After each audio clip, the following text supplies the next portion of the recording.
అరటికాయ కర్రీ చేస్తున్నాను. ఇప్పుడైతే ముందుగా గిన్నె పెట్టుకోవాలి. గిన్నె వేడయ్యాక ఆయిల్ వేసుకోవాలి. చెప్పాను కదా, నీళ్ళనే ఉండకూడదు. నీళ్ళు ఉంటే మన మీదకే వస్తాయి.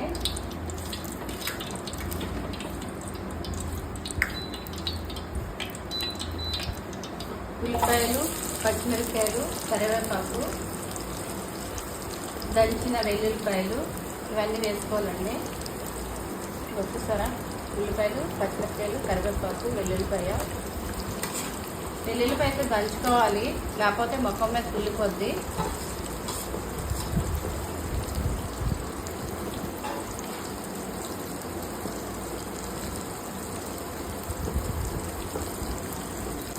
ఇలా ఉల్లిపాయలు, పచ్చిమిరపకాయలు, కరివేపాకు, వెల్లుల్లిపాయలు వేపాలి,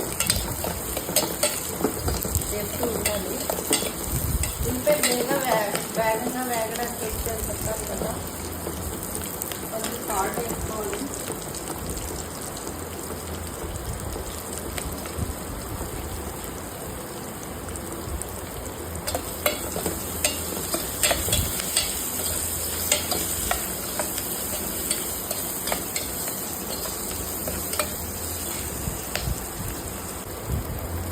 అల్లం వేసుకోవాలండి, దంచిన అల్లం.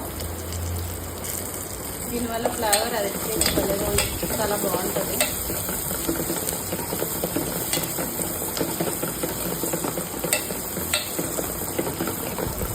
ఉల్లిపాయలు కొంచెం వేగకపోతే స్వీట్నెస్ అనేది వస్తుంది. వేగాలి కొంచెం బాగా. వేగాలి. ఇప్పుడు టమాటా వేసుకుందాం. టమాటా వేసుకున్నాను. కొంచెం వేగలేద్దాం.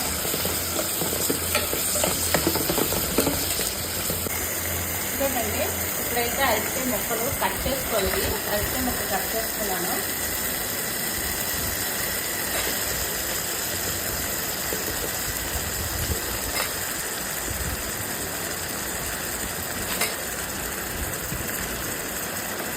ఇంకా కలుపుకోవాలి. ఇంకా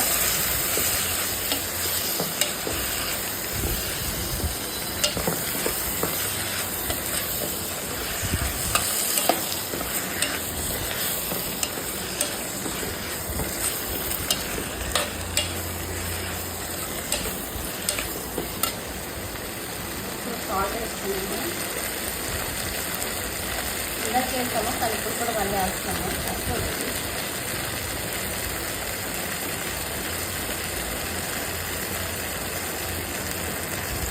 పసుపు,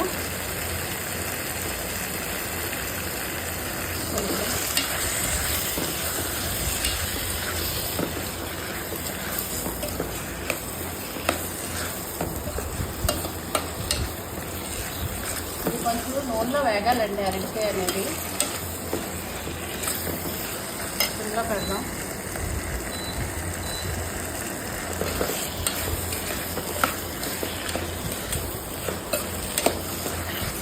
ఉడికింది కదా కొంచెం. ఇప్పుడు వాటర్ వేసుకుందాం.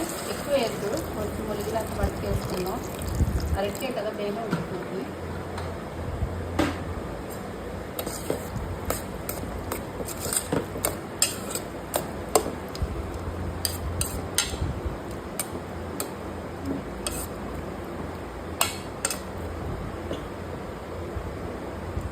సరిపోయింది ఉప్పు.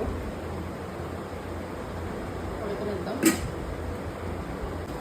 ఇంకోటండి, చూసారా, ఉడికిపోయింది అరటికాయ. కింద అయితే మనం ఫస్ట్ అయితే కారం వేయలేదు.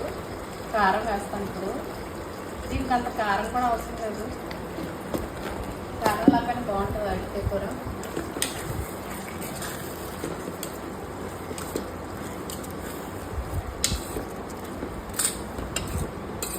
కొద్దిసేపు ఉడకనిద్దామండి. ఇంకోటండి, కూర అయితే రెడీ అయిపోయింది. ఒక అరటికాయ ముక్కలు చూద్దాం.